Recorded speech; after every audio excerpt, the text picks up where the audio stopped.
What's up, peeps? Julian Williams here with the Distance video for you guys this evening. I was asked a few questions on Twitter to make videos on that I agreed to on Friday. So I'm going back to the mailbag question. I haven't done that in like 3 years now.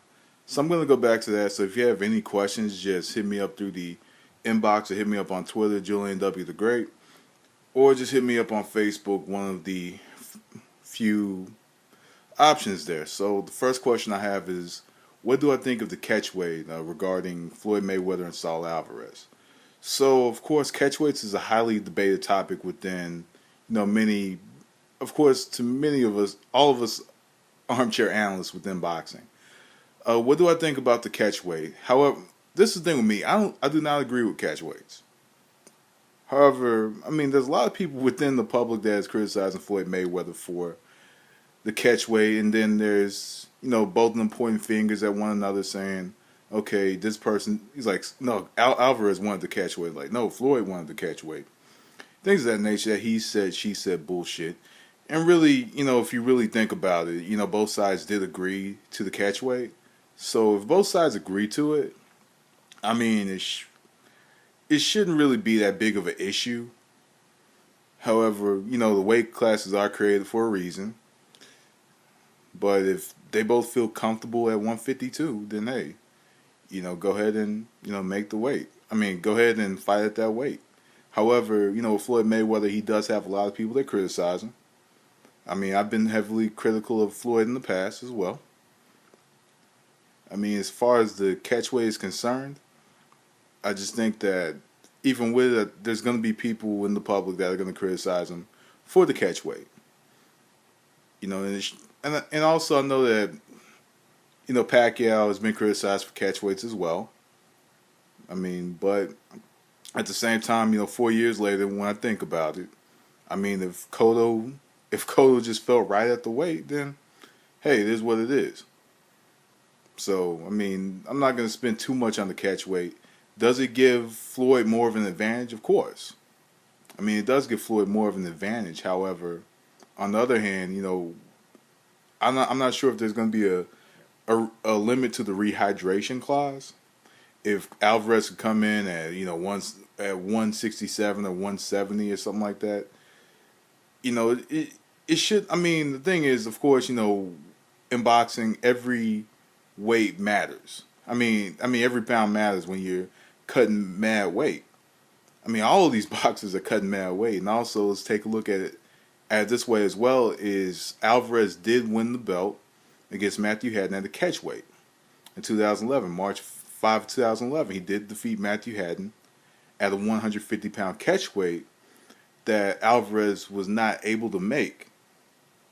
And then let's take this into consideration as well, that the fighter who was the WBC titleist prior, Manny Pacquiao, fought Antonio Margarito at a catchweight of 150, I want to say as well. Even though Margarito did nothing to get himself in the rankings. Pacquiao won that title at a catchweight. And then dropped it right after he got the title. So the last few WBC fights, the last few WBC light middleweight champions, of course, have have been fighting at the 154.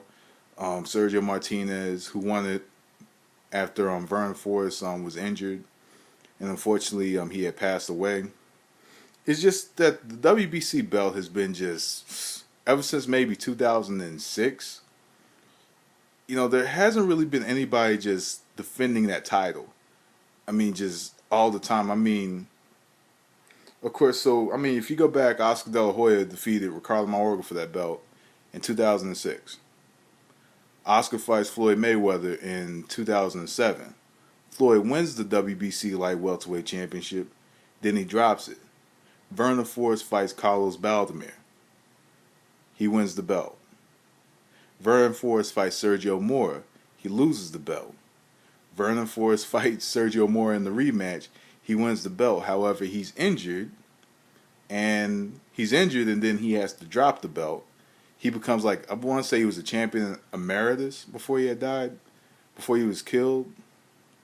I want to say it was the champion emeritus, and then Sergio Martinez and Kermit Cintron fought, and I want to say Martinez was the interim champion, and then that fight ended up being a draw, even though Martinez won. And then Martinez had to drop the belt because he was gonna move up to fight Paul Williams he Martinez won the WBC middleweight belt, so he had to drop it.